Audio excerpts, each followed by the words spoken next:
Why enterprise architecture? Well, here's a reason. Michael works at our company. Now, because of new business demands, he is in need of specific data.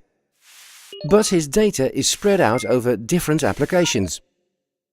Exclusively for Michael, a developer writes a program that'll get his data from applications A, B and C and write it to an Excel file in directory Y. That way, Michael will be able to read all the data in his spreadsheet and use it. Michael then realizes that he needs this on a daily basis. It would save a lot of time if the program ran automatically every day. Therefore, an infrastructure manager writes a batch job to set this up for him. Now, an application flow has been created, especially for Michael, which depends on a number of other applications.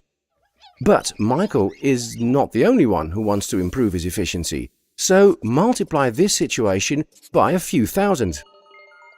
We call this hairball architecture. Think of it as a huge hairball with fibers going in every possible direction. No one's keeping track of it and no one has control over it. Now, imagine we have to replace a huge application because it's out of date and the supplier has said that in 2 years they'll stop the support. We have no idea what the application is connected to. It's an endless network of dependencies which were all created one at a time. And each connection made sense at the time, but the total is such a chaotic situation that it's impossible to change one aspect without damaging something else. Now that's where enterprise architecture comes in.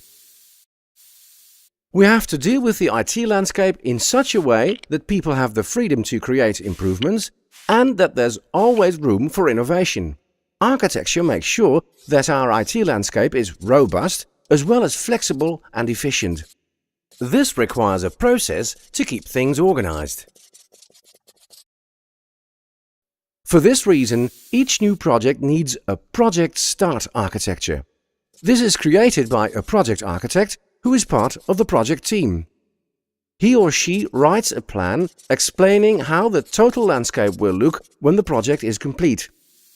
This plan includes the applications we've set up, what they do for the business, and the hardware they require. The project start architecture is evaluated by the architecture board. In this board, architects from every domain in our company work together and supervise the entire landscape. Summarized, enterprise architecture is about 3 things. We take a look at the existing situation. We help to develop and evaluate designs, and we create a sketch for the future so that everyone understands the direction we're heading. Architecture is about insight and knowledge.